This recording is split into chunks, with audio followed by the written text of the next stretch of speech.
My name is Natsai Mutasa. I am a Bachelor of Arts, Honours in Design graduate, and my specialization is in graphic design. My research topic is exploring the misalignment between studying and entering the industry in order to equip and facilitate creativity in graphic design practitioners. My project aims to investigate that gap and understand designer experiences as they embark on their career. The research also looks at engaging with design thinking and with the design process.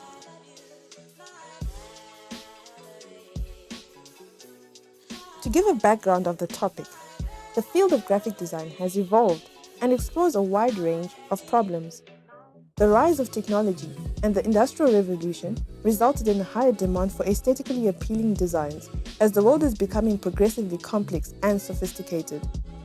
The need for visual communication grew to different sectors of the economy, and the technological advancement in the digital age revolutionized graphic design. This places the designer at the heart of the creative process, and design is viewed as an integral way to shape the reputation for reliability and quality.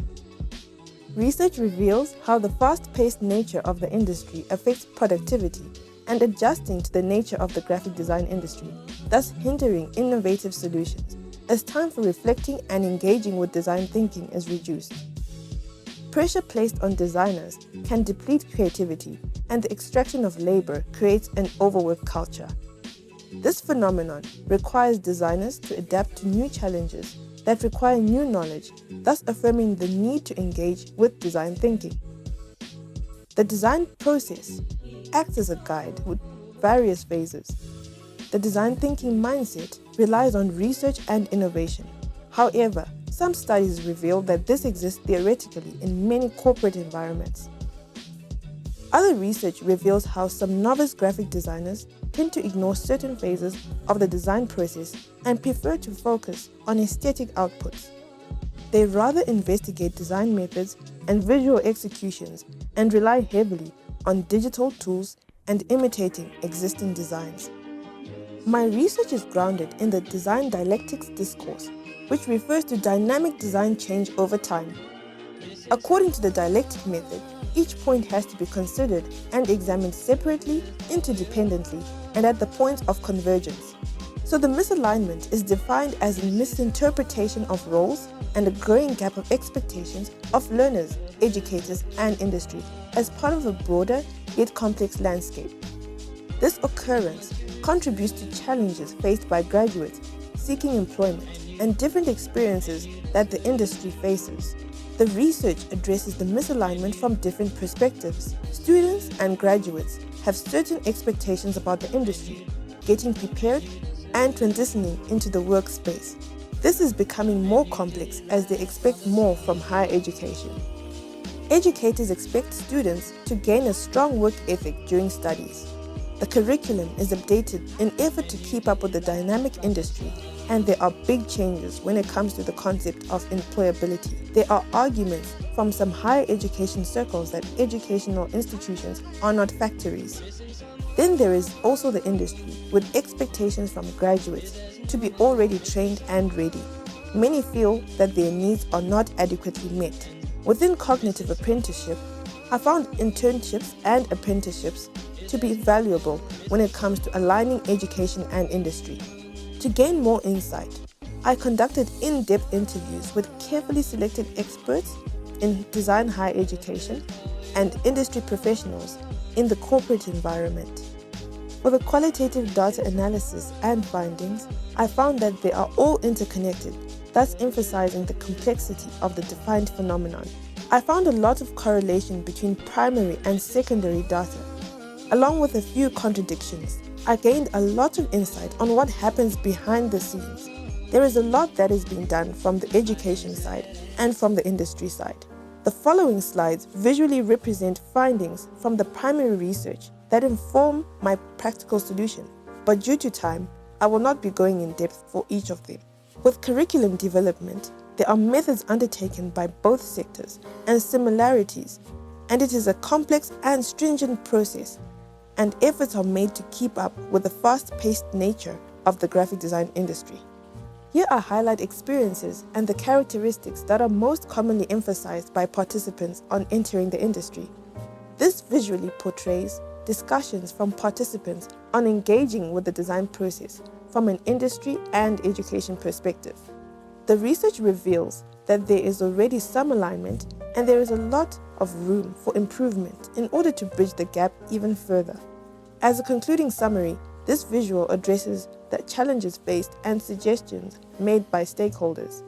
The research conducted informs the practical solution, which is creating a flexible platform to facilitate creativity for professionals in corporate or design organizations, primarily in the field of graphic design. The proposed solution addresses the misalignment between higher education and the graphic design industry from different perspectives and in a way that benefits all stakeholders to a large extent. This concept is to be delivered through a multimedia campaign that advocates for the alignment between graduates and the industry. The platform offers a wide range of services based on the needs of individual designers or organizations, which form the target market. The platform is informed by research. It is flexible and adaptable and constantly encourages engagement with the design process. It is linked to ongoing dynamic workshops and provides a kit that organizations and designers can refer to. The platform provides templates that the industry can populate based on their needs.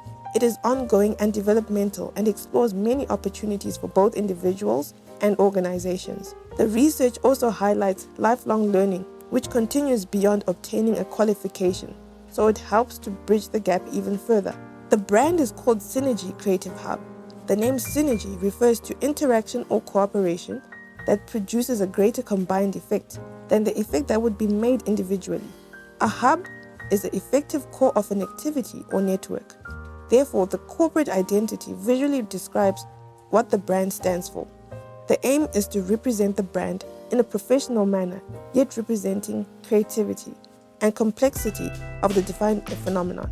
When one looks at brand identity, they must be able to see synergy. This is a representation of the website landing page. The homepage serves as an overview of the brand and the overall site. The intention is to visually stimulate the viewer, engage and spark curiosity. There is unity and contrast in the ways that the circles are applied. Each page is different to give the user a visual idea of the section they are on through color, yet fitting with the overall theme. Continued engagement with the platform enables the user to absorb more information over time as part of the experience. The promotional video uses the brand verbally and visually. The offering is described and it ends with a call to action to draw the audience.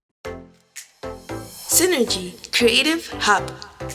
We are a community of visual communicators, developers, strategists, multimedia designers, managers, illustrators, ideators, educators, creatives, designers, animators from different levels of experience. We are about facilitating, nurturing creativity. We advocate for enhancing and strengthening the relationship between industry and higher education. Inspiring the next generation of design thinkers. Adding value to designers and organizations through providing internships, apprenticeships, mentorships, workshops, industry talks, forums, opportunities, inspiration, and many more. Are you a graphic designer? Join the movement with Synergy Creative Hub.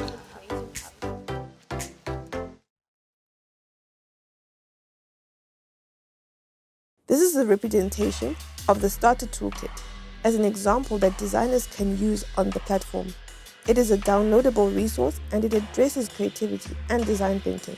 It contains some gleaned insights from the research with an exercise based on the information portrayed.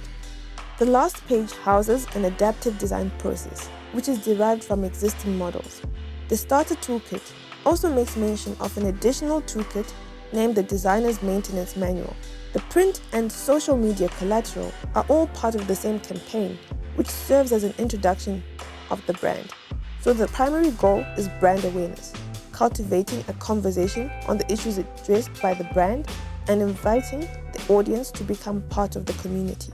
This is a visual representation of the promotional posters and outdoor advertising, where one is able to see synergy at first glance, and that forms the golden thread across the brand touchpoints.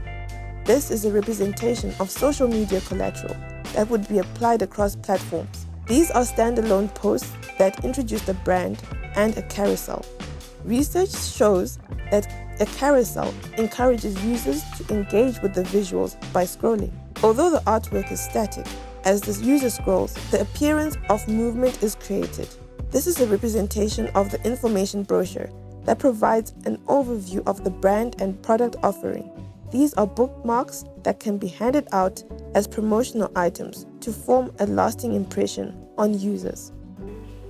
Thank you for your time and attention. If you'd like to contact me for opportunities regarding my research, please email natsai40@gmail.com or connect with me on Instagram at natsai10.